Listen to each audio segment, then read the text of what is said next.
बोलूँ ना फिर मैं फिर? हाँ हाँ। ठीक है।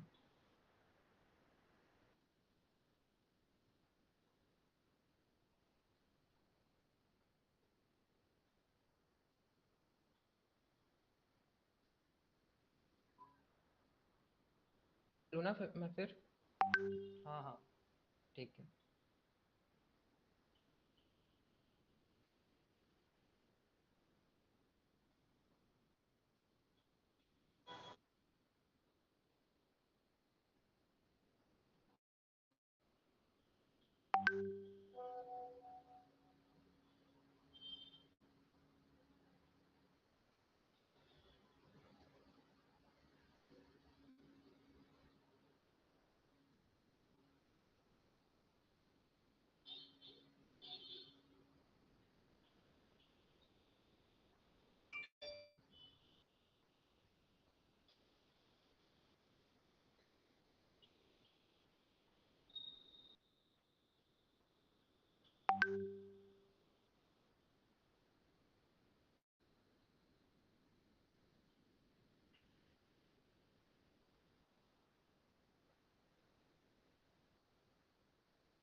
Hello, mic check. I'm audible. Yes, sir, you are.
Students, we will start meeting shortly.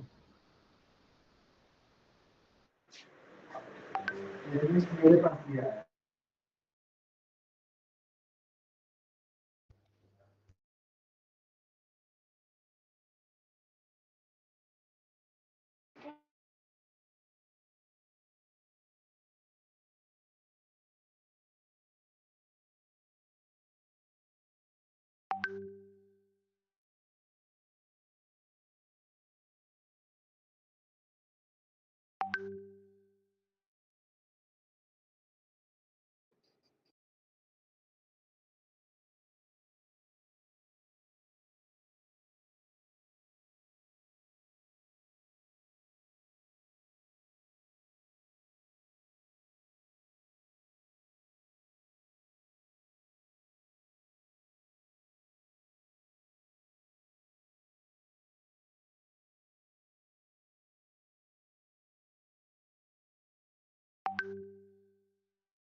Thank you, students, for your patience.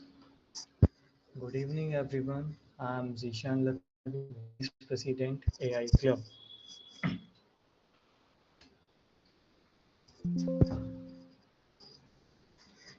I think I'm audible to each and everyone. So now we will start. Good evening, everyone. Um, I'm Zishan Laknavi, Vice President, AI Club. Let's take a moment to introduce what's our club. What our club is all about. The AI Club is a space for students who are curious and passionate or am just beginning to explore the world of artificial intelligence. Our mission is to make AI accessible. We organize workshops, speaker sessions with industry profession, hand-on coding projects. This club isn't just about algorithm and codes, it's about the innovation and collaborations and be responsible use of technology. We aim to create a community where ideas are shared, skills are developed, and future tech leaders are shaped. Now we have start with the Hack Thrive. Thank you, everyone.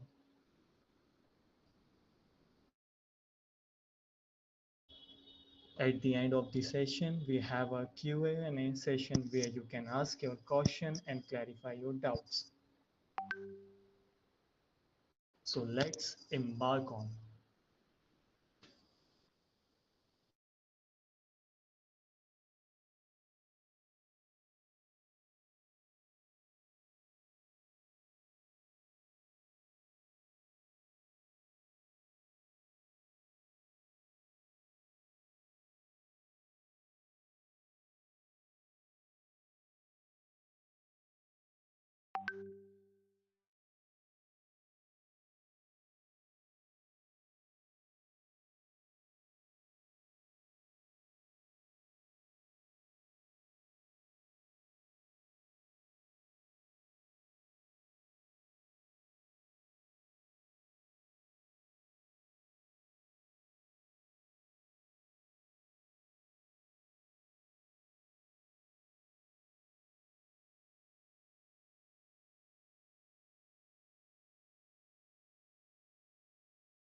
Sorry for the interruption, everyone.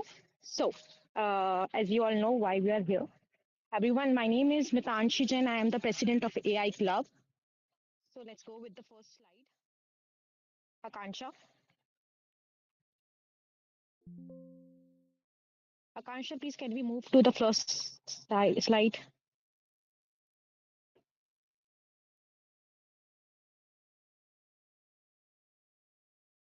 Okay everyone, जिस चीज के लिए अपन यहाँ पर हैं इसकी बात करते हैं। हैकाथॉन होता क्या है? हैकाथॉन एक इवेंट है जहाँ पर अपन बहुत से लोगों से मिलते हैं, जहाँ पर अपन जाते हैं एक प्रॉब्लम सॉल्व करने के लिए। अपन को वहाँ पर hackathon is just basically a place where people come together to solve problems in building software or hardware project, usually within 24 to 48 hours. Okay.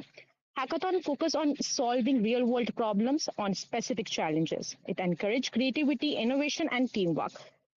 So as you all know, hackathon होता क्या है? मैं भी एक हैकाथॉन की winner रह चुकी हूँ।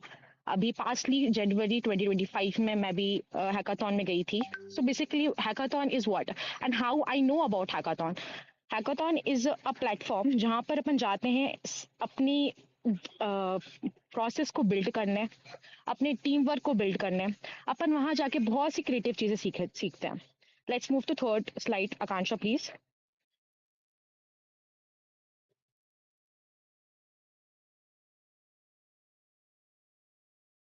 तो why should be participate in hackathon? So hackathon में अपन को पार्टिसिपेट क्यों करना है?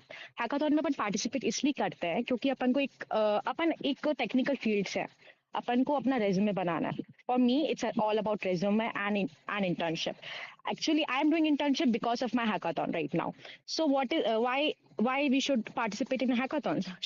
इससे अपन की ना coding and problem solving skills sharp नहीं होती है। अपन को इससे बहुत से आइडियाज मिलते हैं एक्सप्लोर करने के लिए। We usually go to hackathons. There we get our problem statements, जिसके problem statement के थ्रू अपन को एक प्रोजेक्ट बनाना पड़ता है। अब उस प्रॉब्लम स्टेटमेंट में कैसे जाते हैं या अपन को वहां तक पहुंचना कैसे है। So I want my further speakers to continue the slides and speak on the hackathon today. So further, I want Khushi Gupta to continue the slides.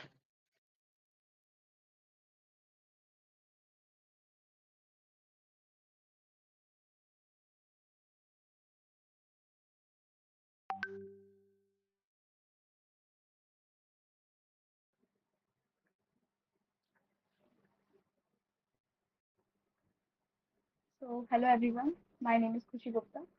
I am from 6th SEM AIML.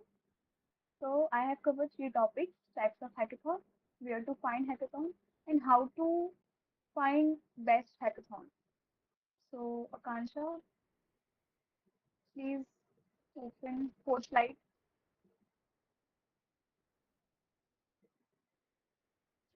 So, types of hackathon. There are many types of hackathon. You have to apply in different types of hackathon in different themes. So, first is theme-based hackathon. Theme-based hackathon is based on different topics in different themes like AI, health, education. You have to apply hackathon in different themes according to your interest, according to your skill. So you have to apply at your own purpose, at your own skills. And now next, online hackathons, offline hackathons, and hybrid hackathons. Online hackathons are generally based on it used in online, मतलब आपको घर पे बैठ के ही online आपको hackathons में participate कर रहे हैं आप। You must you can stay at your home but should participate. Online hackathons में जनरली आप अपनी जो सबमिशंस है, आपकी पीपीटी सबमिशंस है, जो भी आपका प्रोजेक्ट आइडिया है वो आप ऑनलाइन सबमिट करते हैं और ऑनलाइन ही आप सारी चीज़ों में वर्क करते हैं अपने घर पे रह के। बट ऑफलाइन हैकाथॉन्स में ऐसा नहीं होता है। ऑफलाइन हैकाथॉन्स में हमें एक पर्टिकुलर वेन्यू मिलता है, हमें वहाँ जाके प्रेजेंट करना पड़ता है, हमें अपनी टीम के साथ जाना पड़ता है, वहाँ जाके हम प्रेजेंट करते हैं। और वहाँ जो प्रेशर होता है ऑफलाइन हैकाथॉन्स में, अंडर प्रेशर हमें काम करना होता है। उस अंडर प्रेशर में जब हम काम करते हैं तो हम काफ़ी सारी चीज़ें सीखते हैं। हम टाइम मैनेजमेंट सीखते हैं, हम टीम में कोलैबोरेट करके काम कैसे करते हैं हम ये सीखते हैं, और काफ़ी सारी चीज़ें हम बिल्ड कर पाते हैं, हम अपनी नई स्किल्स बिल्ड कर पाते हैं, एक लीडरशिप क्वालिटी हमारे अंदर आती है। तो ये सारी चीज़ें हम ऑफलाइन में सीख पाते हैं। तो आई रिकमेंड यू, अगर आपको कोई भी हैकाथॉन करनी है तो तो ऑफलाइन ही कीजिए. Offline is more beneficial than online. Next, hybrid. Hybrid hackathon is a combination of online and offline hackathon. But in some time, hybrid hackathon में कुछ पार्ट जो आपका है वो ऑनलाइन सबमिट होता है और कुछ सबमिशन जो आपका है वो ऑफलाइन सबमिट होता है. So it is a part of online and offline both. Now, competitive hackathons.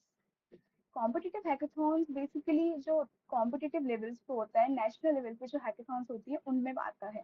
जैसे कि आपका स्मार्ट इंडिया हैकेथॉन हो गया, माइक्रोसॉफ्ट की ग्लोबल हैकेथॉन हो गए, फ्लिपकार्ट, गूगल, जितनी भी हैकेथॉन्स कंपनीज कराती हैं हाई लेवल पे, ये सब आपके कॉम्पिटिटिव हैकेथॉन्स में आती है. और इसमें एक चीज मेन इंपॉर्टेंट ये होती है कि इसमें जो जजिंग होती है वो बहुत स्ट्रिक्ट होती है. स्ट्रिक्ट जजिंग होती है, इसमें आपको प्राइजेस भी मिलते हैं और इसमें भी आप. नेक्स्ट है collaborative hackathons. Collaborative hackathons collaborative hackathons में आप not just for winning, just for learning. आप कोलैबोरेटिव हैकेथॉन्स में सिर्फ जीतने के पर्पज से नहीं जाते हैं, आप वहाँ पे सीखते भी हैं चीजें. कोलैबोरेटिव हैकेथॉन्स में आपको काफी सारे प्राइजेस तो नहीं मिलेंगे, लेकिन आप अपनी स्किल्स को डेवलप करते हैं, बाकी सारी चीजें सीखते हैं, एक टीम वर्क आता है आपके अंदर जिसमें आप अपनी टीम के साथ कोलैबोरेट करके जाते हैं. Next, student hackathon. Student hackathon जो होती है ये कॉलेज यूनिवर्सिटी लेवल पे होती है. जैसे आपके कॉलेज में कोई हैकेथॉन हो रही है तो वो स्टूडेंट जो आपके कॉलेज के हैं वही पार्टिसिपेट कर सकते हैं, कोई आउटसाइडर नहीं आ सकता है उसमें. तो वो स्टूडेंट लेवल पे जो होती है तो उसमें आप अपने प्रोफेसर जो आपके हैं, फैकल्टीज हैं, उनसे आप थोड़ा गाइड ले सकते हैं, एडवाइस ले सकते हैं कि कैसे पार्टिसिपेट करना है, सजेशंस ले सकते हैं, अपने किसी फ्रेंड सजेशन ले सकते हैं और फिर एक टीम बना के आप पार्टिसिपेट कर सकते हैं. Next, corporate hackathons. Corporate hackathons जो होती है ये कंपनी लेवल पे होती हैं. बहुत सारी कंपनीज जो हैं जैसे कि माइक्रोसॉफ्ट, गूगल, फेसबुक, फ्लिपकार्ट, ये सारी जो कंपनीज है ये कुछ हैकेथॉन्स निकालती हैं और ये अपनी एक वेबसाइट, उनकी जो ऑफिशियल वेबसाइट है उस पर ये एक हैकेथॉन्स को डाल देती है ताकि आप वहां से जाके ज्वाइन कर सकें. तो इन हैकेथॉन्स में हम जब जाते हैं तो ये प्रोफेशनल लेवल पे हैकेथॉन्स हो जाती हैं और जो कंपनीज है अगर उन्हें हमारा काम अच्छा लगा, उन्हें हमारा इनपुट काफी अच्छा लगा तो वो हमें जॉब भी ऑफर करते हैं, हमें काफी सारी इंटर्नशिप अपॉर्चुनिटीज मिल जाती हैं. तो hackathon is not just for only learning. आप वहाँ जाके बहुत सारी चीजें एक्सप्लोर कर सकते हैं, जॉब की चीजें एक्सप्लोर कर सकते हैं, आप इंटर्नशिप ले सकते हैं. तो हैकाथॉन एक बहुत ज्यादा मतलब एक बेनिफिशियल है आपके लिए. कम्युनिटी, ओपन कम्युनिटी हैकाथॉन जो होता है उसमें ये ओपन होता है सभी के लिए, इसमें कोई भी रिस्ट्रिक्शंस नहीं होते, कोई भी कंस्ट्रेंट नहीं होते हैं, कोई भी हैकाथॉन में आ सकता है और अपनी स्किल्स, अपने इनोवेटिव आइडियाज को दिखा सकता है. So that's all about this slide. So next slide is where to find hackathon. अब जो बेसिक क्वेश्चन अराइज होता है सबके मन में कि अब हमें हैकाथॉन के बारे में पता तो चल गया, लेकिन अब हैकाथॉन हम कहाँ से फाइंड करें, कैसे फाइंड करें. तो उसका जो जो बेसिक मिस्टेक्स सभी करते हैं वो ये कि सोशली इनएक्टिव. आप लोग सोशली एक्टिव ही नहीं है, इतना ज्यादा इनएक्टिव है, आप लोग अवेयर ही नहीं है.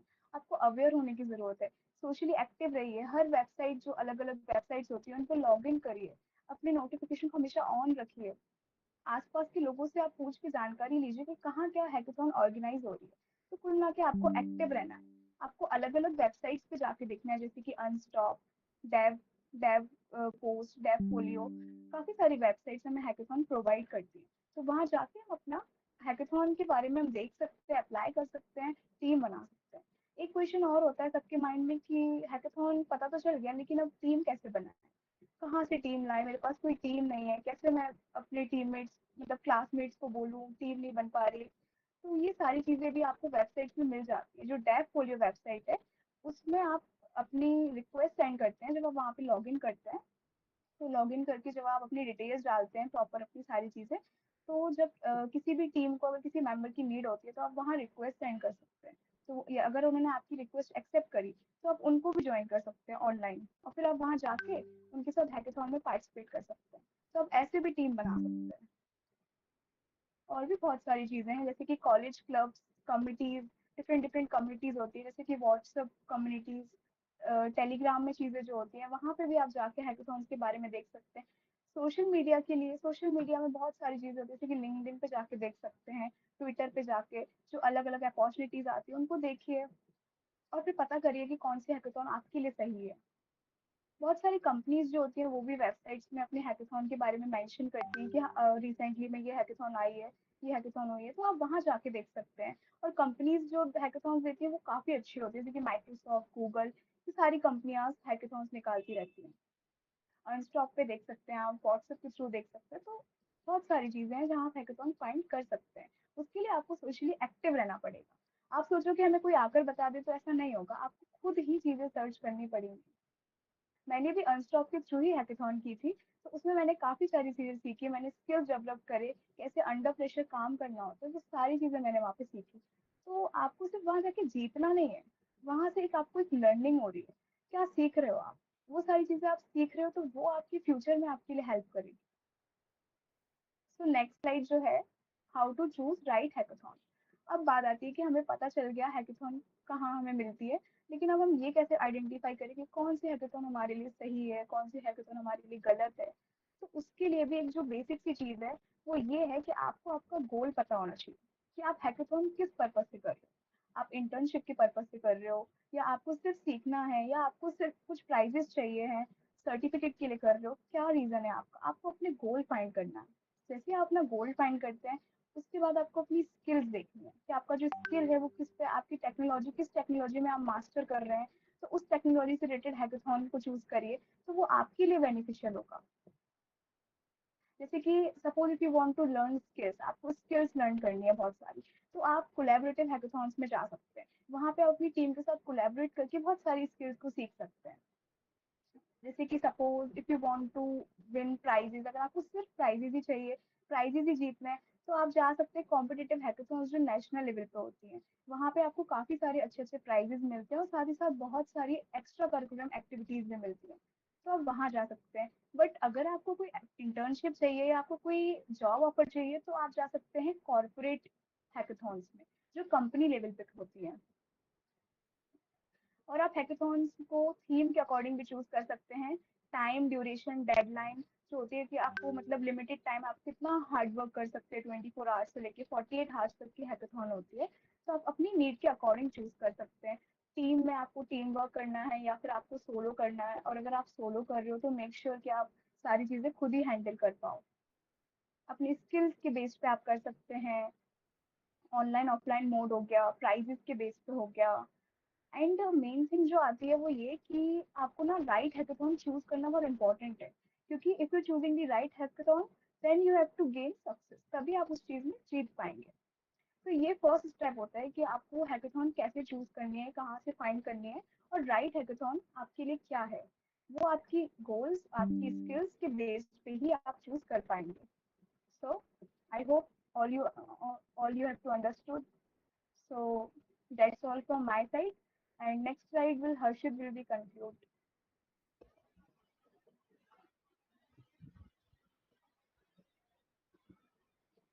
Hello, am I audible? So thank you, Kushi. Hello, guys. Myself Harshit, and I am from AMS 6 SEM. So guys, as we all know, किसी भी हैकाथॉन में सिलेक्ट होने के लिए सबसे इम्पोर्टेंट, सबसे प्राइमरी चीज होती है आपकी पीपीटी। आपकी पीपीटी अगर सिलेक्ट होगी तभी आप वेन्यू में जाके हैकाथॉन्स अटेंड कर सकते हो। तो इधर से सबसे पहला क्वेश्चन अराइज होता है कि पीपीटी कैसे सिलेक्ट होती है, उनका प्रोसीजर क्या होता है सिलेक्शन होने का। तो देखो यार, सीधी सी बात, पीपीटी एक दो तो आती नहीं है, एक दो सबमिशन तो होते नहीं है। सबमिशन लगभग 100 से 500 होते हैं। तो उनके पास इतना टाइम नहीं है, किसी भी जज के पास इतना टाइम नहीं है कि वो तुम्हारी पीपीटी खोल के देखे और उसे पूरा गो थ्रू हो सके वगैरह वगैरह। तो इसलिए वो एक सॉफ्टवेयर का यूज करते हैं, तो सिमिलर होता है एटीएस के। जो आप क्या करेगा कि आपके प्रॉब्लम सीक्वेंस में कुछ कुछ कीवर्ड्स होते हैं, वो कीवर्ड्स आपके पीपीटी में वो सर्च करता है। और जिस तरह से आपने अपने कीवर्ड जो प्रॉब्लम सीक्वेंस में है उसको आपने अगर पीपीटी में यूज किया है, उसको अच्छे से जो भी आपके प्रॉब्लम्स आपने बनाई है, आपको जो प्रॉब्लम स्टेटमेंट है, आपके सोल्यूशन उस प्रॉब्लम स्टेटमेंट के अराउंड है या नहीं, और उसको आपने कितनी बार आपके कीवर्ड्स यूज करे, उस हिसाब से आपको स्कोर प्रोवाइड कराता है। और वो जितना ज्यादा आपका स्कोर रहेगा, उतनी ज्यादा हाई चांसेस रहती है आपकी पीपीटी। अच्छा, इसमें एक चीज और एड ऑन करना चाहूंगा मैं। अगर आप जहाँ पे पीपीटी सबमिशन कर रहे हैं, वहां पे अगर आपको वीडियो लिंक प्रोवाइड करने के लिए भी अगर आपको बोल रखा है, आपको दे रखा है, ऑप्शन दे रखा है, तो please try to provide the link of your video, या फिर अपना वीडियो अपलोड कीजिए जो आपका सोल्यूशन है, चाहे सिर्फ कंटेंट ही हो थोड़ा बहुत, क्योंकि उन लोगों को इतना मतलब नहीं है, उनको ये देखना है कि हाँ आपने कुछ प्रिपेयर किया है आपका सोल्यूशन और वो वर्किंग कर रहा है, थोड़ा फंक्शनैलिटी दिखा देना उसमें। तो इससे क्या होता है, इससे आपके सिलेक्शन के चांसेस और ज्यादा बढ़ जाते हैं। तो ये ही एक बेसिक चीज है जब आपने हैकेथॉन के प्रिपेयर कर रहे हो, तो सिलेक्शन की सबसे बेसिक चीज यही है। अब नेक्स्ट स्लाइड प्लीज।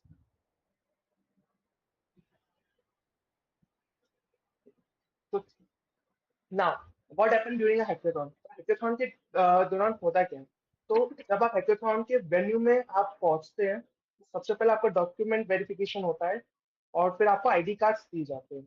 उसके बाद आपको आपकी टेबल दिखाई जाती है जहाँ पे आप बैठ के अपने प्रोग्राम पे काम कर सकते हैं। जज आपको अप्रोच करेंगे उसी टेबल पे, आपको वहां से उठना नहीं है, ठीक है। तो अब आप हैकेथॉन में, अब आगे जब हैकेथॉन शुरू होती है तो हैकेथॉन में कुछ राउंड्स होते हैं। देखो अलग अलग हैकेथॉन के अलग अलग राउंड्स होते हैं। जैसे मैं 2 हैकेथॉन्स अटेंड किए मैंने, एक एसआईएच और एक कुरुक्षेत्र, दोनों national level.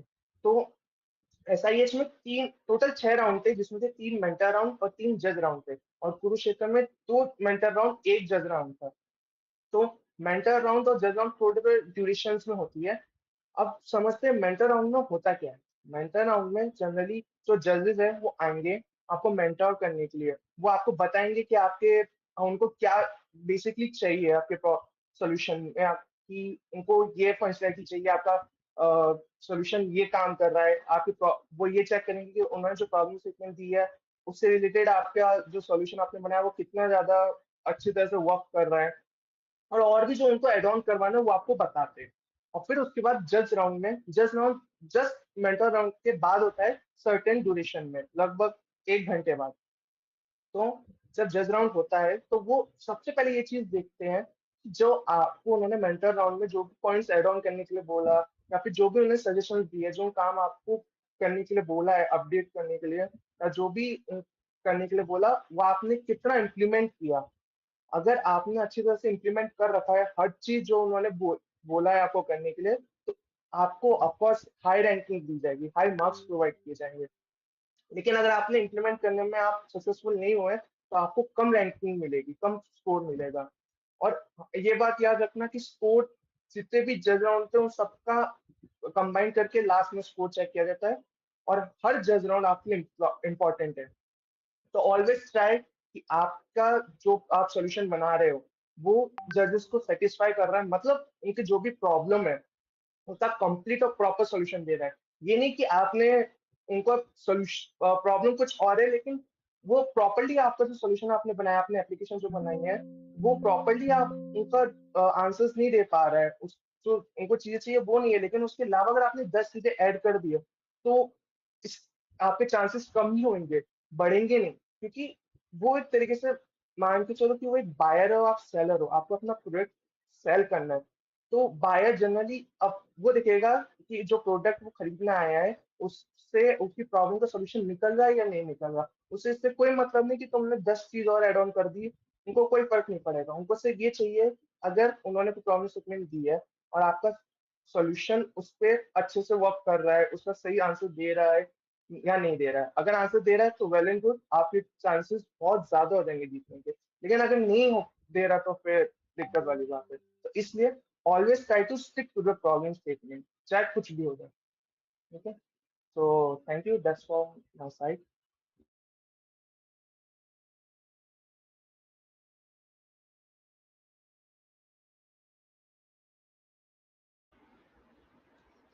Hello. Hello everyone. I am Nilanshu Garewal from 6th Sem section B. मैं आपको बताऊं कि आप कैसे एक अच्छा प्रोजेक्ट बना सकते हो आपके हैकेथॉन के लिए। At the time of your hackathon आप कैसे एक अच्छा प्रोजेक्ट बना सकते हो जो आपके मेंटर्स है उनको अट्रैक्ट कर सके, उनको बेसिकली उनको अच्छा लगना चाहिए और आपके प्रोजेक्ट को इंटरेस्ट लें। तो सबसे बेसिक पॉइंट और सबसे इम्पॉर्टेंट पॉइंट है stick to the problem statement. बहुत इंपॉर्टेंट पॉइंट है ये, क्योंकि जो भी आपको प्रॉब्लम स्टेटमेंट दी गई है आप आपको बस वही डेवलप करना है। आप ये मत कर लेना कि ये चीज़ सेम है तो वहाँ शिफ्ट हो गए, या कुछ और सेम है तो ऑब्वियसली मतलब अगर कोई नया फीचर है जो उसको आपके प्रोजेक्ट को बेटर बना रहा है तो ऑब्वियसली आप इम्प्लीमेंट कीजिए। वो अच्छा लगता है मेंटर्स को भी है कि आप खुद की तरफ तरफ से नए फीचर्स उसमें डाल रहे हो अपने प्रोजेक्ट में, but try to stick with your problem statement जो भी आपको दी गई है। अब कई बार क्या होता है ना कि मोस्टली टाइम्स जो मेंटर्स होते हैं वो शुरू में ही आपकी प्रॉब्लम स्टेटमेंट या तो चेंज करा देते हैं, या तो आपको बोलते हैं कि कुछ और टूल्स यूज़ करो। तो हमारे टाइम पे भी ऐसा हुआ था कि हमने प्रोजेक्ट बना लिया था, बट उस टाइम पे जब हम एच में गए थे तो वहाँ पे उन्होंने हमें बोल दिया था कि आप रैग मॉडल यूज़ करो। तो हमने उस टाइम पे भी रैग मॉडल सीख के उसे इम्प्लीमेंट किया था। तो आपको उसके लिए बिल्कुल रेडी रहना चाहिए। और दूसरा पॉइंट है कि जो भी वो बोलते हैं अगर आप उन्हें फॉलो करोगे तो वो काफ़ी ज़्यादा इम्प्रेस हो जाते हैं और वो आपके प्रोजेक्ट में धीरे धीरे इंटरेस्ट लेने लगते हैं कि उन्होंने जो भी बोला है आपने वो किया है। दूसरा इंपॉर्टेंट पॉइंट है कि prioritize back end development first. यानी जो भी आपका प्रोजेक्ट है उसमें अगर back end development, AI integration या एमएल इंटीग्रेशन हो रहा है तो आप पहले उस पर ध्यान दीजिए। ऑब्वियसली मतलब आपको यूआई पे ध्यान देना है, बट यूआई पे आप स्टार्ट पे इतना फोकस मत कीजिए। जैसे इतना बेसिक यूआई आपको बनाना है कि वर्किंग मॉडल जैसा कि आप वहाँ पे दिखा सकें जब मेंटर्स आए आपको कि कैसे चीज़ें वर्क करने वाली है। पहला मतलब दूसरा यही कि आपको बैकएंड या एआई एमएल इंटीग्रेशन है अगर उसमें, तो आपको उसमें ज़्यादा ध्यान देना है। और क्या करना है आपको, थर्ड पॉइंट है कि जो भी आपका कोड होना चाहिए अगर वो मेंटर्स देखने आए तो वो कोड क्लीन होना चाहिए। उनको कोड समझ आना चाहिए कि आपने किस लाइन पे क्या लिखा है। फॉर एग्जांपल अगर मैं आपको एग्जांपल दूँ तो जैसे आप रिएक्ट जेएस यूज़ कर रहे हो, उस पर कॉम्पोनेंट्स बना रहे हो अगर आप, तो आप उसको नेम करो अच्छे से, उसमें कमेंट सेट कर दो कि कौन सी चीज़ में आपने क्या बनाया है। ये स्टार्टिंग में करने की ज़रूरत नहीं है, ये आप कोड क्लीन अप बाद में भी कर सकते हो, बट ये चीज़ें छोटी छोटी चीज़ें हैं, ये अट्रैक्ट करती है मेंटर्स को कि आप कितने अच्छे से टीम के साथ या कितने अच्छे से कोड लिख पा रहे हो अपना। फोर्थ पॉइंट है कि आपको हमेशा एक वर्किंग रेडी, एक जैसे प्रोटोटाइप आपको रेडी रखना है। ये मोस्टली जब फर्स्ट टाइम मेंटर्स आपको देखने आएंगे उस टाइम के लिए ज़्यादा बेटर रहेगा कि मान लो आप मेंटर्स आपको फर्स्ट टाइम देखने आए हैं कि आपका प्रोजेक्ट क्या है, आप किस तरीके से बना रहे हो, आपने क्या क्या टूल्स यूज़ किए हैं उसमें। तो आप कम से कम आप उनको एक प्रोटोटाइप दिखा सको और समझा सको कि आप क्या बना रहे हो और आप कैसे बनाने वाले हो।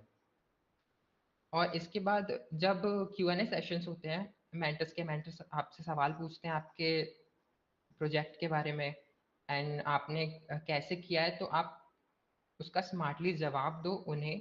और जितना कम बोल के जितना ज़्यादा आप शो कर पाओ तो वो भी उन्हें बहुत अट्रैक्ट करती है ये चीज़ें, और वो स्टार्ट आपके प्रोजेक्ट में आपका प्रोजेक्ट उनको अच्छा लगने लगता है basically.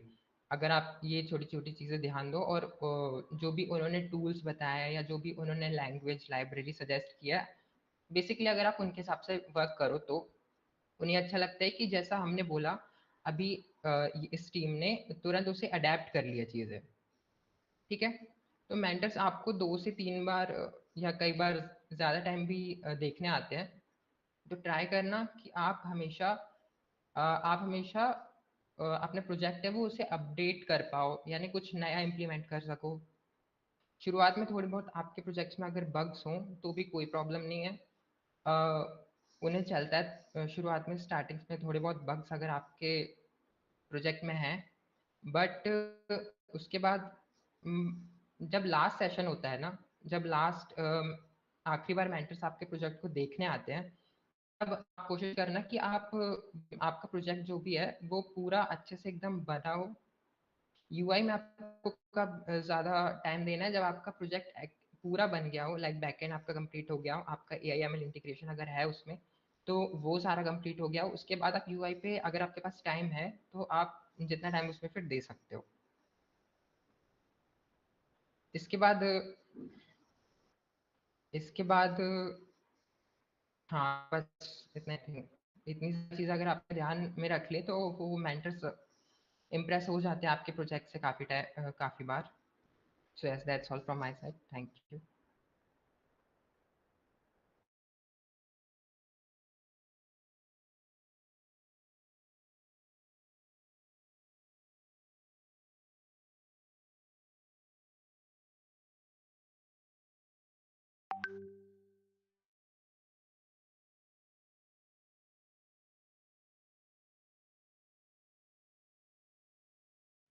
So hey guys, my name is Tanmay Pandey. I am from sixth semester AMLC. So आज मैं आपको बताऊंगा कि कुछ common mistakes and I will guide you through the process of judging how judges see your project and your team during the mentorship and judging round. So पहले तो common mistakes जो आपको usually avoid करनी चाहिए कि आप you have proper time and task management कि आप कब कौन सी चीज़ कब कैसे कर रहे हैं और प्रॉपरली जजेस को बताएं कि कब क्या चल रहा है। अपने जो प्रोजेक्ट्स हैं उसके कोर कंसेप्ट पे ध्यान दीजिए।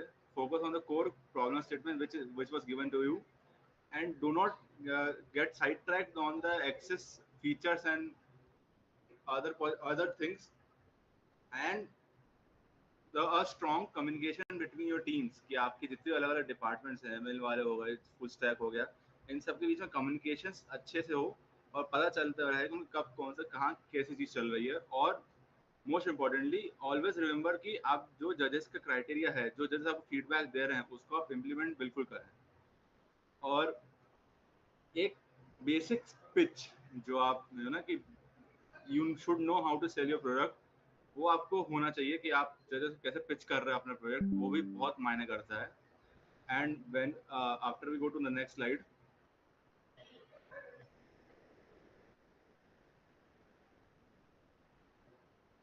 so yeah,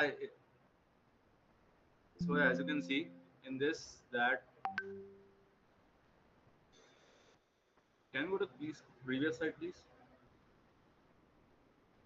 So now I will tell you the some rounds that in एक हैकाथॉन में number of rounds vary कर सकते हैं, but the concept between the round is that some round will be for the judges for judging, and some rounds will be for the mentorship, where the judges will mentor you on their problems and guide you through that. So usually round one is the initial interaction where judges will ask what problem you have chosen and what your plan is and how you are going to approach it. अब इसमें major चीज क्या है कि आप clear रहें कि आप प्रॉब्लम स्टेटमेंट क्या अंडरस्टैंड कर रहे हैं, ओवर कॉम्प्लिकेटेड ना करें।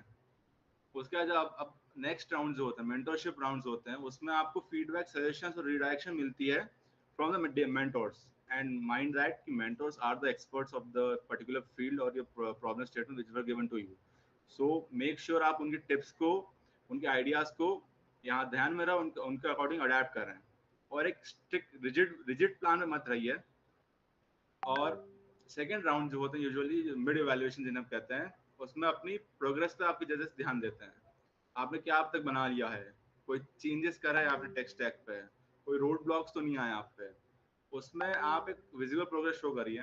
जैसे आप एक प्रोटोटाइप बनाए, limited features, obviously I am not asking to you to develop final product, but try to give a prototype which has some limited features.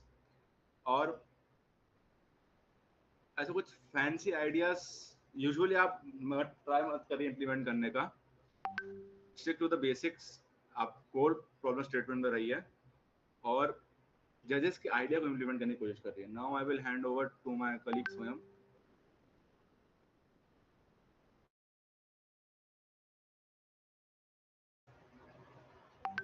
First of all thank you Tanmay, बहुत अच्छा explanation दिया था। Basically तन्मय ने mostly चीजें cover कर दी। जो आपको last में ध्यान देना है वो है फाइनल राउंड। जजेस बेसिकली 3 राउंड के बेसिस पे आपको जज करते हैं, जिसमें से पहला है मिड वैल्यूएशन राउंड और फर्स्ट था आपका इवैल्यूएशन राउंड। पर जो फाइनल राउंड होता है उसमें आपको अपना एक प्रेजेंटेशन देना होता है of what you have created, how you are trying to solve that problem statement, and how you are going to actually solve the problem in real world by like integrating what the judges have told you. It totally depends on what kind of progress you have made so far. अब इसमें दो चीजें जो सबसे ज्यादा बच्चों को problem होती हैं वो है पुअर टाइम मैनेजमेंट और टास्क मैनेजमेंट का। बच्चे बेसिकली करते क्या है कि वो अपना पूरा प्रोजेक्ट डेवलप कर लेते हैं और उनके पास प्रेजेंटेशन बनाने का या कोई और क्या कहते हैं चीज़ प्रेजेंट करने का टाइम नहीं रह जाता है। ना उनके पास क्या कहते हैं ऐप एंड वेब को इंटीग्रेट करने का टाइम रह जाता है, ना उनको साथ में डिस्कशन करने का टाइम रह जाता है। तो अपना टाइम मैनेजमेंट पे बहुत ज़्यादा ध्यान रखिएगा। लैक ऑफ इंटरनल कम्युनिकेशन बहुत ज़्यादा होता है क्योंकि जजेस को बेसिकली उतना टाइम नहीं मिलता है जितना सोचते हैं हम लोग। 5 से 7 मिनट मिलता है, उसमें आपको अपनी लाइक प्रॉब्लम्स भी डिस्कस करनी है, अपनी मिस्टेक्स को भी लाइक चेकआउट करना है कि आपने क्या गलती करी है अभी तक, और उसके बेसिस पे अपने जो करंट आइडिया है उसमें चेंजेस भी करने हैं। तो time management is very important. आप क्या कहते हैं छोटे मोटे क्रिटिक्स को जो है वो करिएगा, लाइक बिल्कुल ही इग्नोर कर दीजिएगा। कि जैसे अब आपका लाइक यूआई अच्छा नहीं है तो आप बेसिकली उसमें छोटे मोटे चेंजेस के पीछे मत पड़िएगा। लास्ट टाइम पे आपको अपना ओवरऑल पेस बना के रखना है कि हमको एक फाइनल प्रोजेक्ट डिलीवर करना है बिफोर फाइनल प्रेजेंटेशन। आप प्रेजेंटेशन के टाइम पे ही ऐप की रहने दे सकते हैं। और दैट्स ऑल। मतलब एसआईएच में मोस्टली इंफॉर्मेशन आपको शेयर कर दी गई है और अदर हैकाथॉन्स के लिए भी आपके साथ जितना डेटा हो सकता था शेयर कर लिया गया है। अब एसआईएच इन्वॉल्व जो करता है वो इस बेसिस पे एसआईएच जो प्रोसेस होती है पूरी वो इस बेसिस पे रहती है कि आप अपने प्रॉब्लम स्टेटमेंट को लेके कितने क्लियर हैं, कितने प्रिसाइज हैं और आपका प्रोजेक्ट उस प्रॉब्लम को किस हिसाब से मीट कर रहा है। इससे ज़्यादा और अब जो है हम राहुल सर को बुलाना चाहेंगे जो कि प्रीवियस ईयर एचआईएस विनर है, एसआईएच विनर है। Rahul sir please.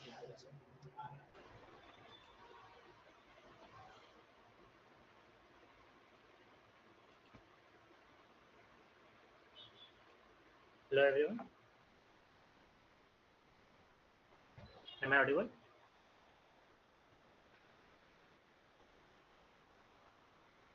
So my name is Rahul Singh and I am the winner of Smart India Hackathon 2023 and also I am currently working on a TCS as a project lead. Cool. आप सभी को देख के मुझे ऐसा लग रहा है कि मुझे ओरिएंटल वाले दिन वापस आ गए। मेरे जूनियर्स क्योंकि मोस्टली चीज़ें टॉपिक कवर कर ही चुके हैं, लेकिन अब मुझे बुलाया ही गया है तो मैं बता ही देता हूँ। मैं अपनी बेसिकली मुझे यहाँ बुलाया गया है अपनी पूरी जर्नी एक्सप्लेन करने के लिए कि लाइक कि हमने ऐसा क्या क्या फॉलो किया कि हम एट द एंड विनर जाके बने। मोस्टली पार्ट मैं सबको बता ही चुका हूँ और उन्होंने मेरे जूनियर्स ने कवर कर ही लिया है। ठीक है, तो मेरा पहला सवाल है क्योंकि शायद डिस्कस हो चुका है, I think I don't know, कि हम SIH और ये हैकाथॉन के झंझट में क्यों पड़े। लाइक अगर मैं सिर्फ कोडिंग करता हूँ, मैं अपनी कोडिंग प्रोफाइल सुधार लेता हूँ, मैं 500 DSA क्वेश्चंस कर लेता हूँ, बुक्स पढ़ लूँगा इंटरव्यू में जाके। मैंने तो देखा है कि मेरे से भी बेकार बेकार सीनियर्स जिनको कुछ नहीं आता था, बैक लगी हुई है, फिर भी उनका प्लेसमेंट हो गया। तो जब उनका हो गया तो फिर मेरा तो हो ही जाएगा, लास्ट डे पढ़ लेंगे, तो मैं क्यों ही पढ़ूँ। तो मैं उनसे सिर्फ यही कहूँगा कि आपने सिर्फ आधा हिस्सा देखा है। आपने उनको देखा है जो पढ़ते नहीं थे फिर भी उनका प्लेसमेंट हो गया। उनके परसेंटेज मतलब कितने परसेंट लोगों का हुआ होगा, मुश्किल से जो ना पढ़ने वाले हैं 2 से 3%। आप सिर्फ क्रीम लेयर देखें, बट ऐसे भी कुछ हैं जो नहीं भी पढ़े और ना उनका कहीं सिलेक्शन हुआ। आज वो मुश्किल से जॉब्स ढूंढ रहे हैं और ऐसे उनको जो पसंद भी नहीं है उसमें लगे हुए हैं। तो क्या गारंटी है कि आप उन लोगों में नहीं आ रहे, आप उन सीनियर्स में आ रहे जो कुछ नहीं पढ़े लेकिन उनकी किस्मत लास्ट टाइम पे चमक गई, लास्ट डे उन्होंने पढ़ लिया, उनसे वही पूछा और आपका सिलेक्शन हो गया। तो क्या आप अपनी लाइफ के साथ ये रिस्क लेंगे? मैं चाहूँगा कि कोई माइक ऑन करके जवाब दे इसको। हेलो, ठीक है। सो क्यों हैकाथॉन ज्वाइन करें?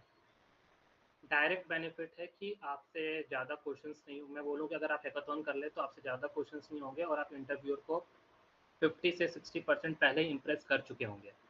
लाइक मैं अपना एग्जांपल देता हूँ, मुझसे इंटरव्यू में गए तो उन्होंने मुझसे पूछा कि उन्होंने बोला कि इंट्रोड्यूस योरसेल्फ। मैंने अपना इंट्रोडक्शन तैयार करके रखा था और मैंने स्पेसिफिक बोला कि इस बात को पॉइंट और हाईलाइट करते हुए I am the winner of smart India hackathon 2023। तो मेरा इसी लाइन ने ना मेरा 50 से 60% इंटरव्यू खत्म, मतलब हो चुका था मेरा सिलेक्शन, वहीं पे सिलेक्ट, क्योंकि जो बंदा विनर है उसको पता है कि इसको टेक्निकल नॉलेज है, जो भी कैसे रियल टाइम प्रोजेक्ट पे काम किया जाता है। और मैं आया ही हूँ तो ना मैं केवल आपको हैकाथॉन्स के बारे में बताऊंगा लाइव कि मैं आपको थोड़ा प्लेसमेंट टिप्स और इंटरव्यू में कैसे आपको कुछ प्रेजेंट करना है उसके बारे में थोड़ा सा ज्ञान देके जाऊंगा। तो रेडी रहिएगा। तो स्टार्ट करते हैं। पहला टॉपिक है हैकाथॉन के लिए टीम फॉर्मेशन। अब टीम फॉर्मेशन में मैंने ही अपने ही ब्रांच या मैंने जूनियर्स को देखा है कि वो टीम कैसे बनाते हैं। अरे तू मेरी ब्रांच का है, तू तो मेरा दोस्त है, मेरे फ्रेंड सर्कल में, चलो एक काम करते हैं, अब हमारे एचओडी ने बोल दिया है, ज़बरदस्ती कर दिया है कि पार्टिसिपेट करना ही करना ही, तो चलो कर ही लेते हैं। 4 लोगों ने टीम बनाई, कैसे तैसे पीपीटी बनाई, अपलोड कर दिया, फिर बोलते अच्छा अरे हुआ ही नहीं। क्यों? और ले लिया तुमने अपनी लाइफ का सबसे बड़ा घटिया डिसीजन। अब सही डिसीजन क्या होता है यहाँ पे, तुम थोड़ा देखते ढूंढते कि किस बंदे को क्या आता है। जैसे तुमने कोई प्रॉब्लम स्टेटमेंट सिलेक्ट किया, अब उसमें क्या क्या रिक्वायरमेंट होती है, कुछ डेवलपमेंट पार्ट की, अगर उस प्रोजेक्ट में एमएल यूज हो रहा है तो एमएल पार्ट की, वो कुछ ऐसा बंदा जो प्रेजेंटेशन अच्छा करता हो, प्रेजेंट अच्छा करता हो, उसकी स्पीकिंग फ्लुएंसी अच्छी, जो प्रोजेक्ट एक्सप्लेन कर दे। तो तुम्हें ऐसे different different category talent skill वाले बंदे को ढूंढना रहता है।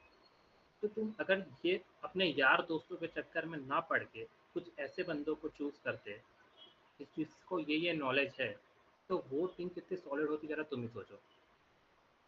ठीक है, तो टीम पहला आता है टीम फॉर्मेशन। तो टीम दिमाग से चूज करना। अगर तुम अपने आप को एज अ कैप्टन लीडर अपने रख रहे हो, तुम्हें सोचना है कि मुझे वो जीतना है, क्योंकि अगर मैं एसआईएस में जीतता हूँ तो मेरी अखबार में फोटो आएगी, मेरे हाथ में इतना बड़ा चेक होगा। अगर आप लोगों ने मेरा लिंक्डइन प्रोफाइल देखा है तो आप देखोगे कि मेरे हाथ में इतना बड़ा चेक था। वो फोटो न्यूज़पेपर में फोटो आई है हमारी पूरी टीम की, तुम्हारा नाम आता है, तुम्हारे कॉलेज का नाम कि ओरिएंटल के इन 4-5 लोगों ने स्मार्ट इंडिया हैकाथॉन जीता। तो कौन नहीं चाहेगा कि उसकी भी फोटोज आए, उसका बैनर लगे कॉलेज में। समझ रहे हो कितना बड़ा बेनिफिट होता है, आप एक कॉलेज के स्टार बन जाते हो।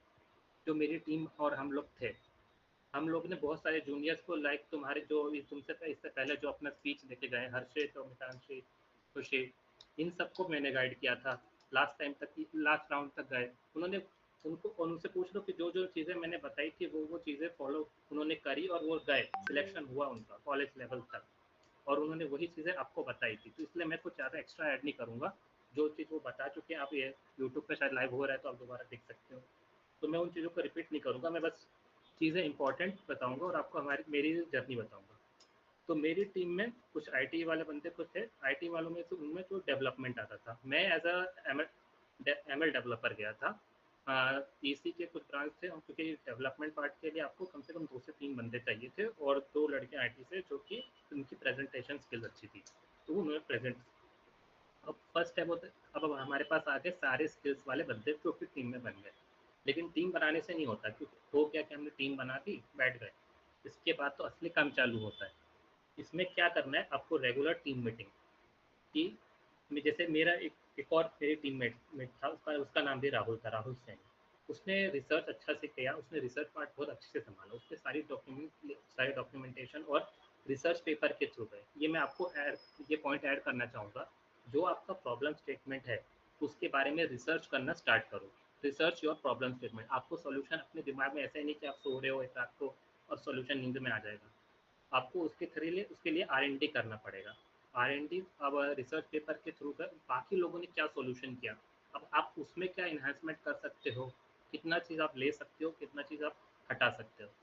तो ये हो गया आपका रिसर्च पेपर से।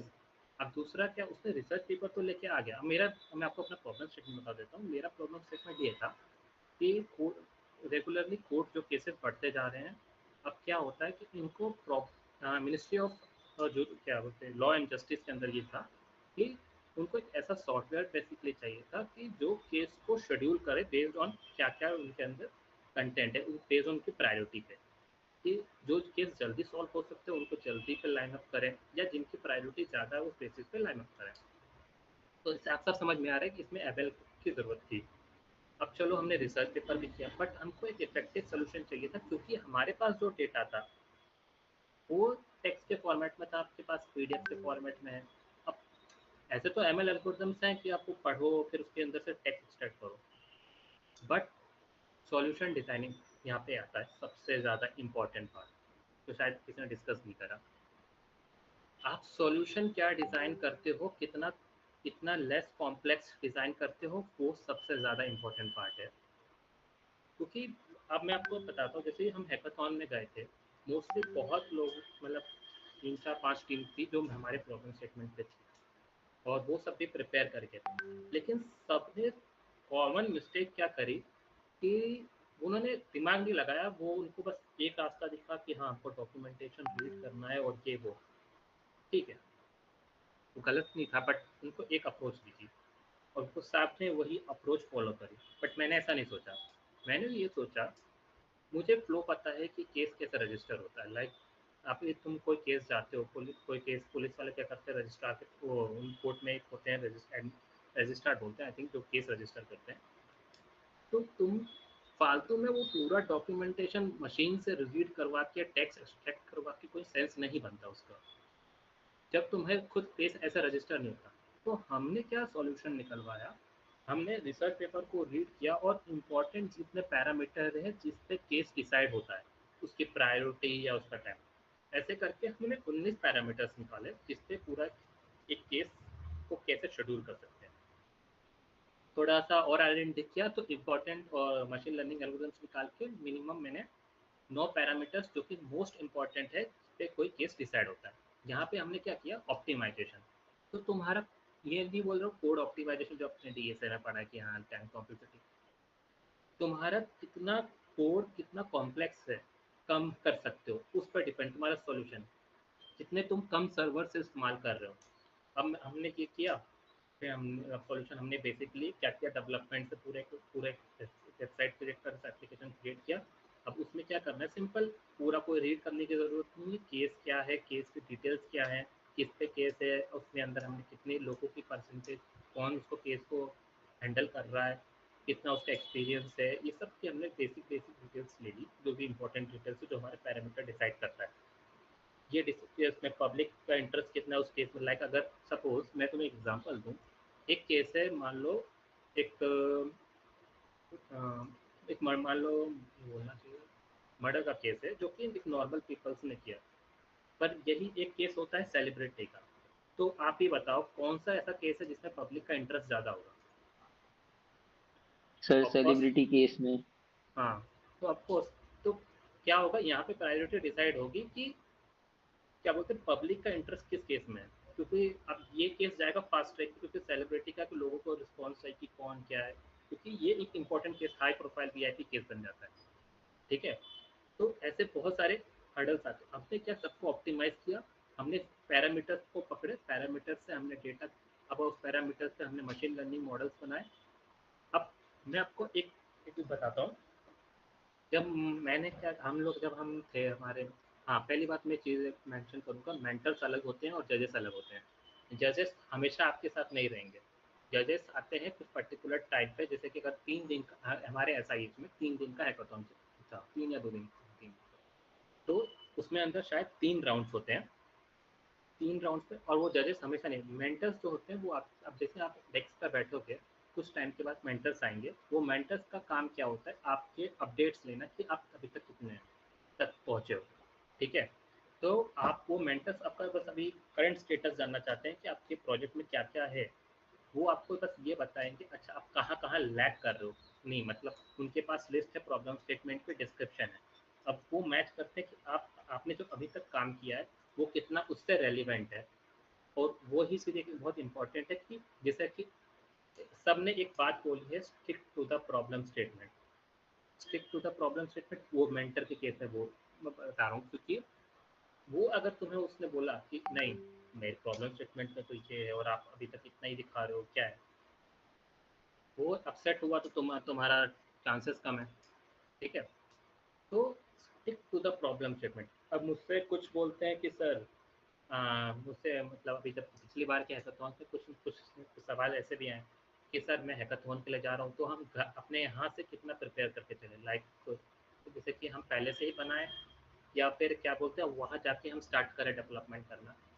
तो इसका जवाब है कि पहले से ही बना के चलो, पूरा प्रोजेक्ट नहीं, और हमेशा याद रख पूरा प्रोजेक्ट बना के भी मत जाना, और बना लिया है गुड पर दिखाना मत, ठीक है, कि आपने मतलब 20% काम करके चला है, वहाँ पे बस बैठ जाओ, लग जाओ तब बाकी के डेवलपमेंट करने के लिए और जो भी तुम्हारा है।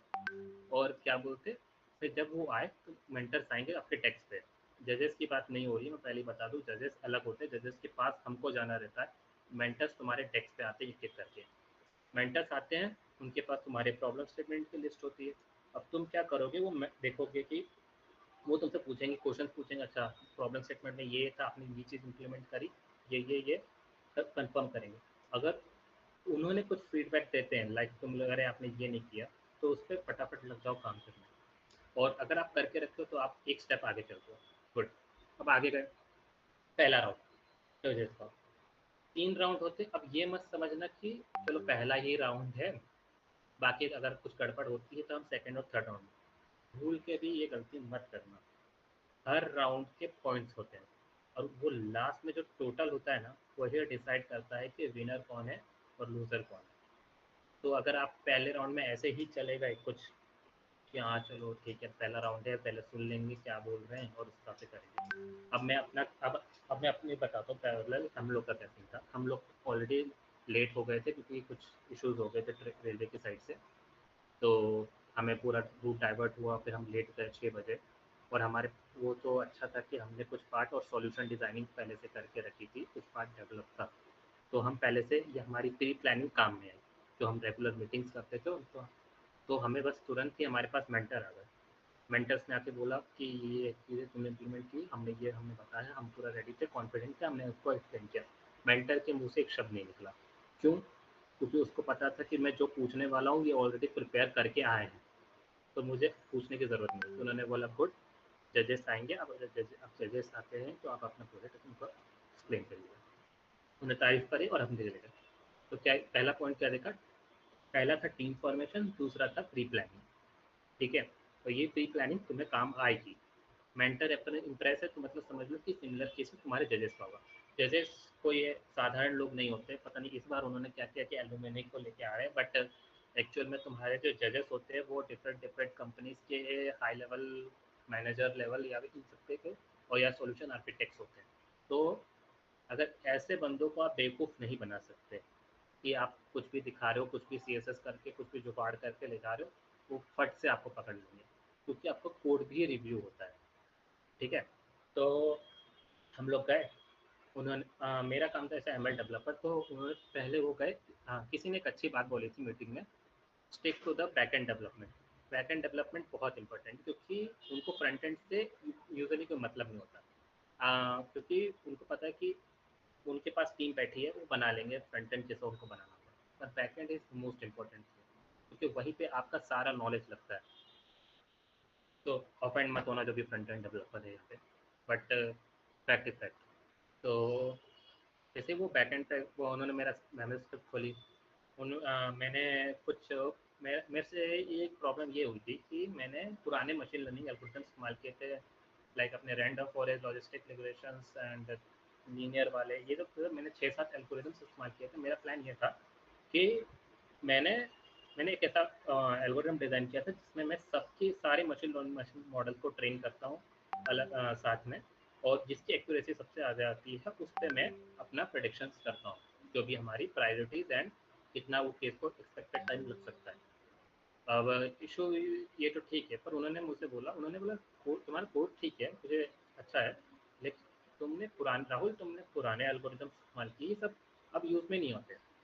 तो उन्होंने बोला क्या आपने इंग्रेडिएंट बूस्टिंग एल्गोरिदम्स के नाम सुने हैं, लाइक XGB बूस्ट और GB?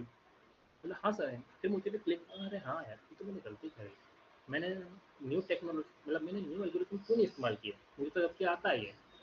तो मैंने बोला ठीक है चलो सर कर देंगे। अब क्या बोल, अब हम गए दोबारा बैठे, मैंने क्या किया, मैंने अपने कोड में ज़्यादा चेंज नहीं किया, जितने थे उतने मैंने एल्गोरिथम पुराने वाले रखे, नए वाले ऐड किए, पुराना भी रहेगा नया भी रहेगा, वो इम्प्लीमेंट किया। तो यहाँ पे क्या आता है, जो बाकी लोगों ने भी बात बोली कि वो तुम्हारे कोड में चेंजेस करने को बोलेंगे, तो आपको उसी समय रेडी रखना है। फ्लेक्सिबल रहना है कि क्योंकि उनका काम है, वो तुम्हें टास्क देंगे। अब एक यहाँ पे गलती होती है, कुछ लोग ज़्यादा ही स्मार्ट बनते हैं और एक अपनी कहावत सुनी थी, don't show your all cards. ठीक है, सही समझ के एक एक कार्ड दिखाना चाहिए। तो कुछ लोग क्या होते हैं, सारा जितना भी उन्होंने डेवलपमेंट किया, जो घर से डेवलपमेंट करके आ रहे हैं, वो पूरा जाके पूरा एज इट इज बक देते हैं उनके सामने। अब क्या होगा, अब जैसे कि हमारे में खामियां थी और वो खामियां मुझे पता थी क्या थी, तो मैं उसको सुधार सकता था। तो उनके पास था कि उन्होंने कुछ बोला, तुम्हें टास्क दिया, वो टास्क अपने फेवर में है। अब तुमने मान लो तुम होशियार बन के गए, तुमने सब कुछ बता दिया, ये वो सब बता दिया कि हमने ये कर लिया, हमारा तैयार है। अब क्या है, जजेस को तुम्हें कुछ ना कुछ टास्क देना ही है। वो चलाएंगे अपना दिमाग, और वो है वो हाई लेवल वाले बंदे रहते हैं, कोई ऐसा नहीं कि कुछ भी उठ के आ रहा है, कुछ भी ज्ञान दे रहा है। वो कुछ ऐसा टास्क भी दे देंगे जो तुम शायद जिंदगी में पहली बार सुन रहे हो। लाइक मैं बताऊंगा, तो ये बोल रहे थे रैक मॉडल वाला, इन्होंने मैं इनके कॉन्टेक्ट में था जब इनका हैवाई चल रहा था। इन्होंने उस समय शायद रैक मॉडल के बारे में पढ़ा नहीं था। तो क्या हुआ, तो चलो, लेकिन ये थे एमएल वाले बंदे, हम तो है इंजीनियर, हम लोग तो भाई एंड टाइम पे निकाल लेंगे। बट ऊपर उनके प्रोजेक्ट में थी प्रॉब्लम्स थी, उन्होंने सॉल्व किया। ठीक है, हमारे प्रॉब्लम से मैंने मेरी ऑल एल्गोरिथम्स इस्तेमाल करी थी, तो उन्होंने रेक्टिफाई करा। अब तुम लोग चले स्मार्ट वन में, तुमने किया, कोई गलती उनको नहीं मिली, उनको अब टास्क देना है। अब उन्होंने देखिए ऐसा टास्क जो तुम शायद फर्स्ट टाइम सुन रहे हो, शायद तुम्हें इम्प्लीमेंटेशन नहीं पड़ा। अब तुम चैट जीपीटी या कहीं से पढ़ने जा रहे हो, तो उसमें टाइम लॉस हो रहा है। तो इसीलिए बोलते हैं don't show your all your cards. Problems रखो, और ऐसे मतलब वो प्रॉब्लम्स ऐसे दिखाओ कि क्या बोलते हैं कि तुम्हें वो पता नहीं था और उन्होंने ढूंढ के तुम्हें ला के दी, मतलब कि तुम्हें उसके बारे में नॉलेज है। तो इससे बेनिफिट क्या होगा, उन्होंने जो टास्क बोला, हमने वो कंप्लीट करके दिखा दिया। सेकंड राउंड में जब हम गए, तो एक्चुअल में क्या है, उनको याद नहीं रहता क्योंकि बहुत सारे लोग आते हैं, तो आपको बताना पड़ेगा। और हाँ, सबसे इम्पोर्टेंट है तुम्हारी जो पीपीटी है ना, वो ऑल टाइम तुम्हारे प्रोजेक्टर पे विजिबल होती है। तो पीपीटी में कोई मिस्टेक नहीं होनी चाहिए, क्योंकि अगर उन्होंने नोटिस किया तो तुम वहीं पे बाहर हो। तो हुआ, हमने हमने तुम्हें स्पेसिफिक उनको बोलना पड़ेगा, सर आपने पिछले मीटिंग्स में ये चेंजेस करने को बोले थे। उनका फोकस अपने पे लाओ, उनका दिमाग मत चलने दो कि सर ये पर्टिकुलर चेंजेस है, हमने ये देख लीजिए, हम आपने जो बोला था ये दो एल्गोरिथम ऐड करने को, ये दो एल्गोरिथम कर रहा हूँ, हाइपर ट्यूनिंग लगा रहा हूँ, इससे ये एक्यूरेसीज आ रही है। आपने जो बोला, आपने जो उनके थोड़ा मैंने बीच में तारीफ की करी, सर आपने अच्छा वो याद दिला दिया कि सर देखिए अब मॉडल बहुत अच्छा एक्यूरेट हो चुका है, मेरी एक्यूरेसी भी चेंज अच्छी हो गई है, और इसकी वजह से ये हो। अब हम लोग फिर जैसे ऐसे करके दो थर्ड राउंड हुए, पर मैं बाकियों के भी सॉल्यूशंस देख रहा था, लाइक पिछली टीम से हालांकि पता नहीं चलता, बट क्योंकि हमारी टर्न्स आनी थी, तो मैं विंडो से ऐसे झाँक के देखा और मैं इम्प्रेस हो गया। क्या सॉल्यूशन डिज़ाइन किया यार, इतना तो मैंने सोचा ही नहीं यार ये तो। फिर हमारी टर्न आई, फिर हमने पूरा बताया कि ये चेंजेस करने को बोलो और ये ठीक है। फिर हम विनर सेलेक्ट हुए। मैं खुश था, बट मैं सरप्राइजिंग भी था कि बाकी के सॉल्यूशन तो इतने अच्छे थे, तो हमारा तो सिंपल ही था, कुछ ज़्यादा हमने एडवांस किया नहीं, तो हम विनर कैसे हैं। और उनका सॉल्यूशन की पीपीटी तो बहुत ही अच्छी थी, ये वो। तो बट फिर हम जजेस के साथ थे, तो मैंने जजेस से भी पूछा कि सर आप बता सकते हैं कि मतलब क्या क्या फैक्टर्स थे जिसकी वजह से हम विनर थे। तो उन्होंने स्पेशली मुझे आज तक वो बात याद रहेगी, उन्होंने बोला तुम्हारा यूआई तो ओके ओके था, और फ्रंट एंड हम ज़्यादा फोकस करते भी हैं, तुम विनर इसलिए डिसाइडेड हो बिकॉज एक तो तुम पहले तो प्रॉब्लम स्टेटमेंट पे स्टिक रहे, दूसरा तुम्हारा सॉल्यूशन बहुत अच्छा था। लाइक तुमने जो मैंने बोला था ना प्री प्लानिंग में, जो सॉल्यूशन मैं बाकियों के देख रहा हूँ सॉल्यूशन कि वो हद से ज़्यादा, मतलब क्या बोलते हैं, सर्वर्स का ज़्यादा इस्तेमाल कर रहे हैं। लाइक आपको टेक्स्ट रीड करने के लिए अलग से एल्गोरिदम चला रहे हो, उसको अलग सर्वर पे रखना है पड़ेगा, उसको टास्क बहुत ज़्यादा हो रहे हैं। अब तुमने क्या किया राहुल, कि तुमने सॉल्यूशन को ही, जो प्रॉब्लम थी उसी को ख़त्म कर दिया। लाइक तुमने क्या किया, उस सब चीज़ों को पैरामीटर्स में कैटेगराइज करके वो काम रजिस्ट्रार पर डाल दिया कि जब वो केस रजिस्टर करेगा तो ये डिटेल्स वो खुद फिल कर देगा। तो अब वो पूरा ये 10 पेज का जो भी डॉक्यूमेंटेशन है पढ़ने की ज़रूरत ही नहीं है, क्योंकि मेरे पास मुझे जो उससे एक्सट्रैक्ट करके जो डिटेल्स निकाली थी वो ऑलरेडी पास विजिबल मेरे यूआई थे मेरे पास, तो मुझे वो पढ़ने की ज़रूरत नहीं है कि केस क्या था, किसके बारे में है, कौन वकील है, मुझे पढ़ने की ज़रूरत नहीं है। तो वो तुमने प्रॉब्लम को ऑप्टिमाइज कर दो, तो इससे तुम्हारा क्या होगा, तुम्हारे पास दो ही सर्वर चले, एक तो जो तुम्हारा फ्रंट एंड पे चल रहा है और जो तुम्हारा एमएल बैक एंड बनाया तुम्हारा एमएल वाला और एमएल का इंटीग्रेशन। तो और बाकियों में मैं देख रहा हूँ 3 से 4 सर्वर चल रहे हैं। अब एक बात बताओ, कौन कौन गवर्नमेंट वेबसाइट्स पे गया है? और इस बार मैं चाहूँगा कोई मैसेज ना करें, थोड़ा माइक खोलें, मुझे इंटरेक्शन करना है।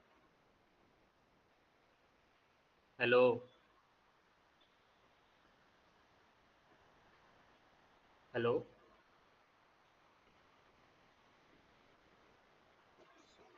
Yes sir.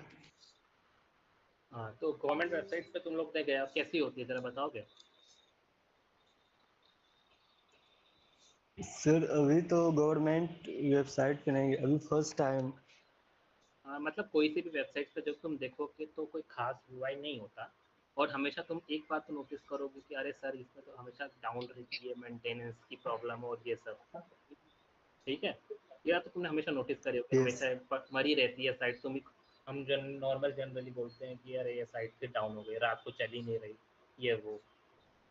तो उन्होंने एक और बात बोली थी मुझे कि जो भी इतनी गवर्नमेंट की वेबसाइट्स होती है वो ज़्यादा लोड हैंडल नहीं करती, मतलब नहीं कर पाती, डाउन हो जाती है, मेंटेनेंस पे जाना पड़ता है। तो और जो भी अब तुम एसआईएस या कोई भी ऐसा तुम प्रोजेक्ट करें तो मोस्टली तुम्हारे जो होते हैं वो गवर्नमेंट वाले ही होते हैं, ठीक है। तो तुम्हें ये चीज़ें देखकर डिज़ाइन करनी रहती है कि जो तुम डिज़ाइन कर रहे हो क्या वो जैसे अगर बहुत सारे यूजर्स आकर तो वो हैंडल कर पाएंगे, समझे? तो यहाँ से तुम्हें सीखने को ये मिला, सॉल्यूशन ऐसा लिखो, ऐसा डिज़ाइन करो कि हाँ तुम ये सोच के चलो कि एक गवर्नमेंट साइड से वो अगर ज़्यादा लोड नहीं उठा पाती है तो तुम्हें ऐसा डिज़ाइन करना है कि कम से कम चीज़ों मतलब रिसोर्सेज का यूज़ करना पड़े तुम्हें, और सिंपल काम में इसको ऑप्टिमाइज करो, ठीक है।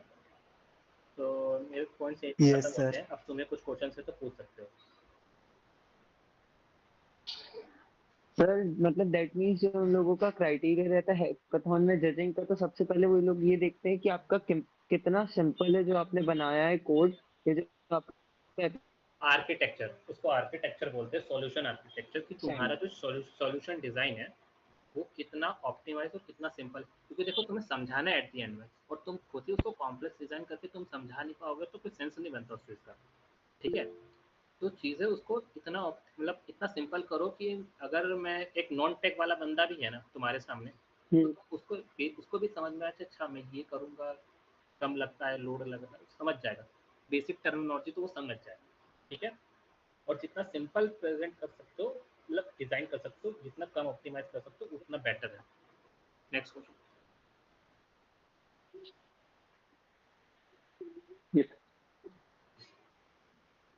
सर मतलब जो वहाँ जजेस रहते हैं वो ज्यादा सॉरी सर, मैं सुन नहीं पाई आपने क्या बोला, कैन यू प्लीज रिपीट? क्या मैम दैट मतलब मीन्स किस कि टॉपिक? यूआई हाँ बोलो। सर मतलब यूआई पे ज्यादा मतलब फ्रंट एंड अगर थोड़ा सा वीक भी है तो चलेगा, मतलब बैकएंड पे ज्यादा कमांड होनी चाहिए अपनी। हाँ, फ्रंट तुम्हारा सिंपल, तो देखो क्या होता है ना, तुम्हारा जब प्रोजेक्ट सबमिट होता है ना तो उनके पास भी डेवलपर की टीम बैठी है, उनको तुमसे एक ही चीज़ चाहिए, क्योंकि देखो फ्रंट एंड वो डिज़ाइन कर लेंगे, सॉल्यूशन उनको तुम्हारा सॉल्यूशन और आइडिया इंपॉर्टेंट है, उनके पास डेवलपर की टीम है, उनको बस अगर आइडिया मिल गया ना कि तुमने ये चीज़ें, ये एल्गोरिदम्स और ये चीज़ें इस्तेमाल करी है, इसकी वजह से ये बहुत अच्छा कोड बनता है, तो वो तुम्हारे आइडिया को रेप्लिकेट करेंगे, चेंजेस वो अपने अकॉर्डिंग कर लेंगे, उनको चाहिए तुम्हारा सॉल्यूशन, बस अप्रोच कि कैसे तुमने उस प्रॉब्लम को सॉल्व किया है। Next question. और सर है हाँ बोलो।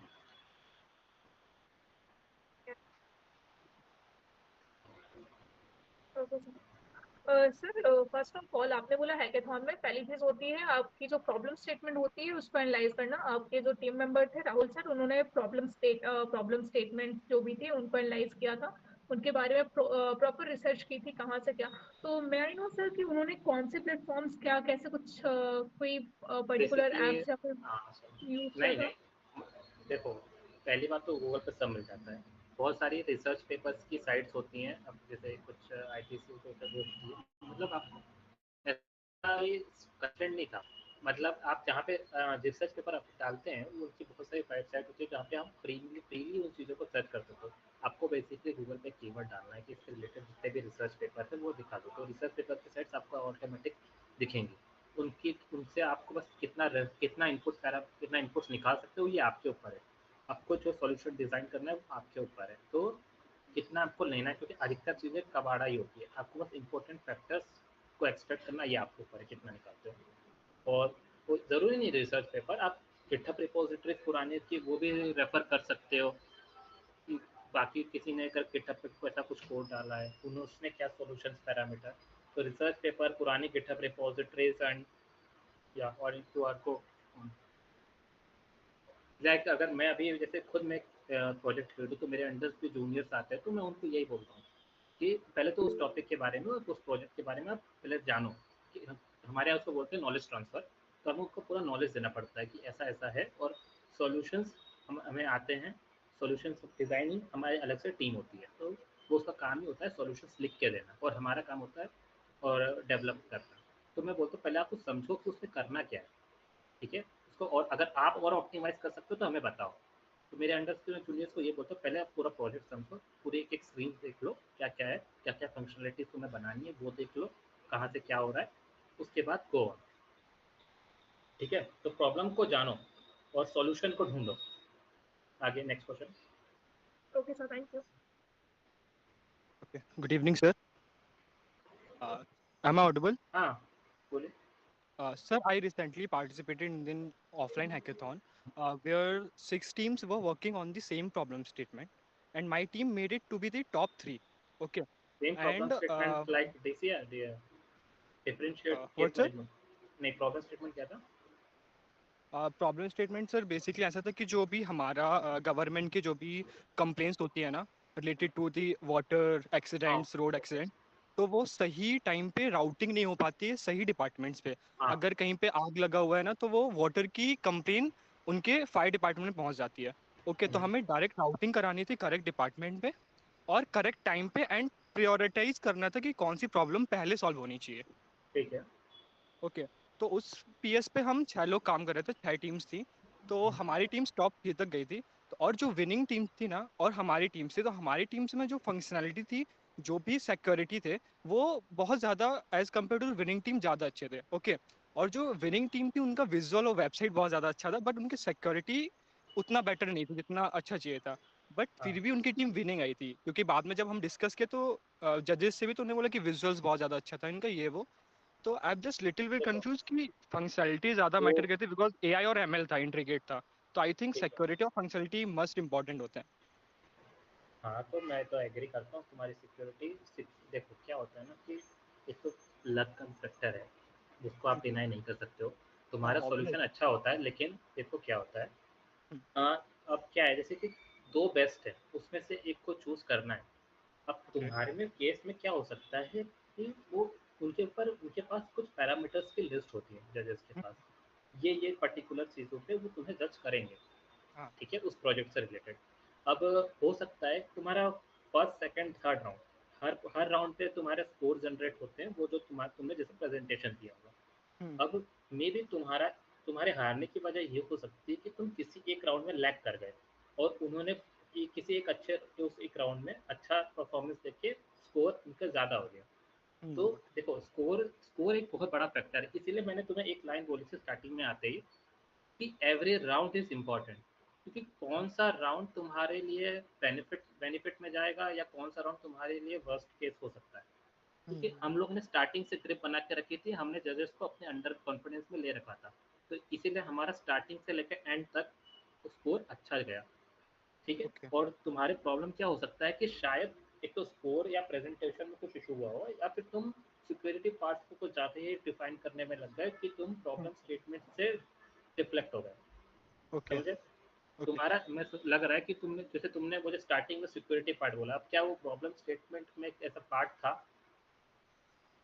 मतलब बाद में हमको लगा, तो शायद मेरे को लगा उतना इन डेप्थ नहीं जाना चाहिए था इन दिस हाँ, सेक्टर। आपको वो क्या हुआ कि तुमने खुद ही अभी जैसे कि मैंने स्टार्टिंग मेरे ही जूनियर्स को तुम्हें स्टार्टिंग में बताया था कि वो stick to the problem statement, आप एक्स्ट्रा फंक्शनलिटी एज पढ़ो लेकिन उनको उससे मतलब शायद नहीं पढ़े, ठीक है। क्यों अब तुमने क्या किया, तुम्हें लगा कि नॉर्मल फंक्शनलिटी तो बन जाएगी, वो तो सिंपल है, कुछ नहीं, हमें राउट्स करने हैं बस इधर से उधर, बट हम एक्स्ट्रा और क्या दे सकते हैं, सिक्योरिटी। अब तुमने क्या सोचा, इसको हम रखते हैं एज अ वो इम्पोर्टेंट पार्ट, तुमने उस पर पूरा फोकस शिफ्ट कर दिया। अब वो बंदा आया था सुनने के लिए कि तुम्हारा अप्रोच क्या है, तुम्हारी सोच, और तुमने उसको तो रखा 20-30-40%, बट तुम 60% चले गए कि हमने ये फंक्शनलिटी ऐड करी, हमने इसमें सिक्योरिटी ऐड करी, वो और या फिर क्योंकि तुमने जैसे मुझे स्टार्टिंग में बोला ना कि सर मैंने तो ये सिक्योरिटी, पर मैं प्रॉब्लम स्टेटमेंट मुझे तेरे टॉपिक में 20% लगा और सिक्योरिटी और ये सब तूने विजुअल वाला तूने ज़्यादा अच्छे से बोला। देखो मैं ये पूरी तरह से डिनाई नहीं करूँगा कि विजुअल इंपॉर्टेंट नहीं है। देखो अगर विजुअल तुम्हारा बैकएंड स्ट्रांग है तो फिर डिसाइडिंग फैक्टर क्या होगा, विजुअल्स, तुम्हारा यूआई कैसा है, ठीक है। अगर देखो 5 टीम है, पांचों का यूआई गंदा है लेकिन बैकएंड तुम्हारा स्ट्रांग है तो तुम विनर हो।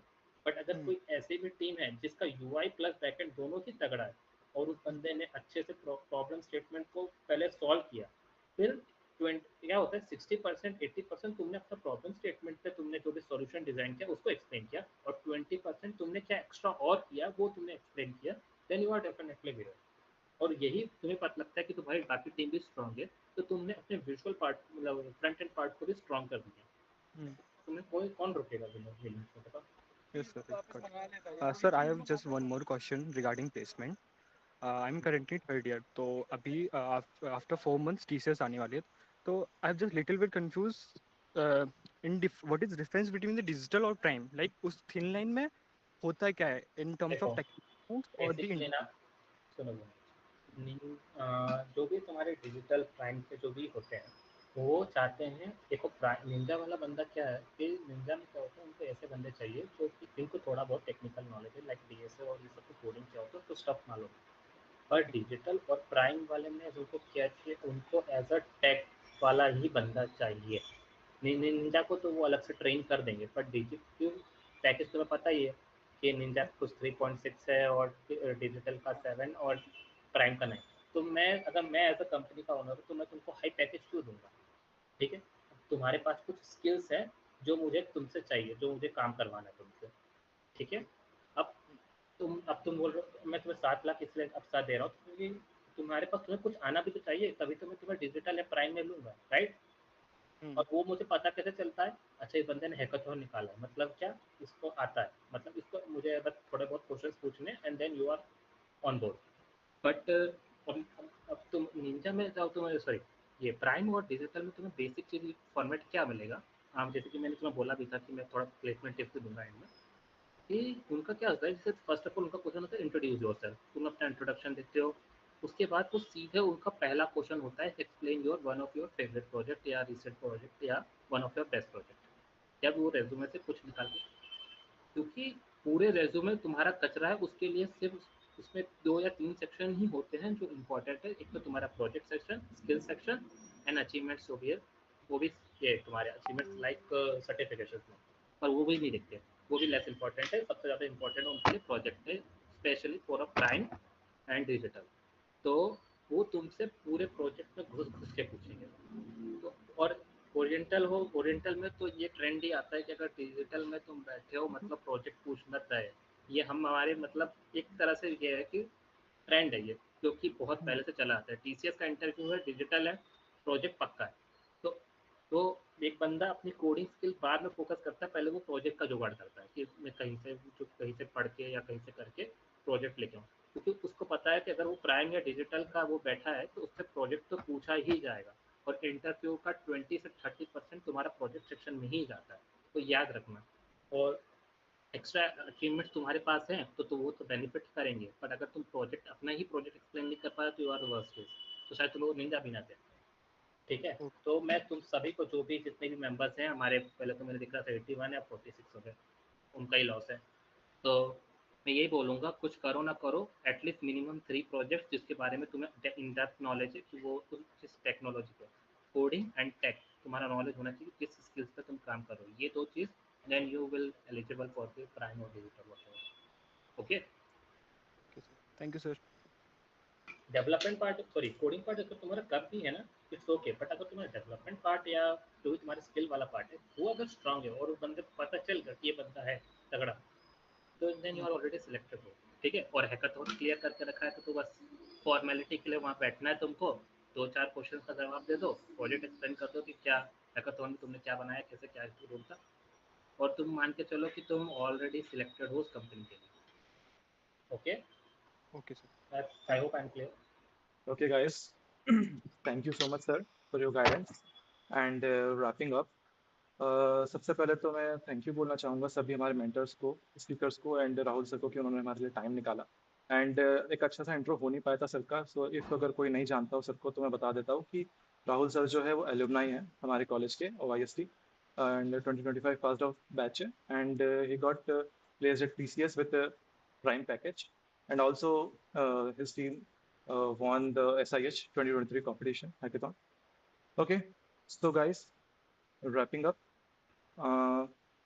question and answers हो गए हैं, and I request to all the speakers, please open your cameras for a group photo.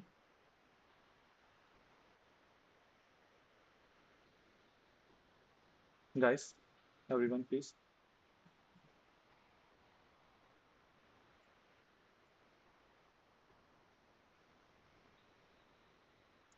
The speakers only.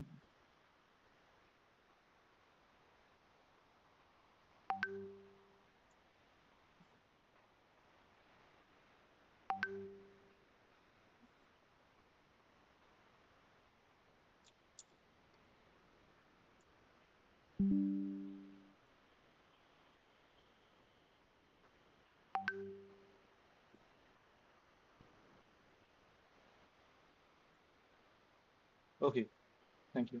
So I hope कि आप सभी को काफ़ी कुछ समझ में आया होगा राहुल सर की गाइडेंस से भी। एंड इफ़ अगर आप राहुल सर से कनेक्ट करना चाहते हैं तो हमारी जो लाइव स्ट्रीमिंग हो रही थी यूट्यूब पे उसमें राहुल सर से कनेक्ट करने के क्रेडेंशियल्स भी दे रखे हैं, तो आप प्लीज़ एक बार उसको चेकआउट कीजिएगा, ठीक है। काम करना ग्रुप पे भी सेंड कर दो। ओके सर, ठीक है। Thank you everyone for joining. Okay, so AI club इस तरह की इवेंट और कराता रहता है, so please stay tune, stay updated अगर आपको और अच्छे इवेंट्स ज्वाइन करने हैं तो। Okay, and you can give feedback and आप सजेशन दे सकते हैं कि कौन कौन से इवेंट और आप चाहते हैं कराने के लिए, तो हम उस we will look forward to it. Thank you guys for presence, thank you so much, thank you everyone, thank you sir. Thank you everyone, मुझे बहुत अच्छा लगा। Thank you sir, thank you so much. फिर मिलेंगे, bye. Sure sir.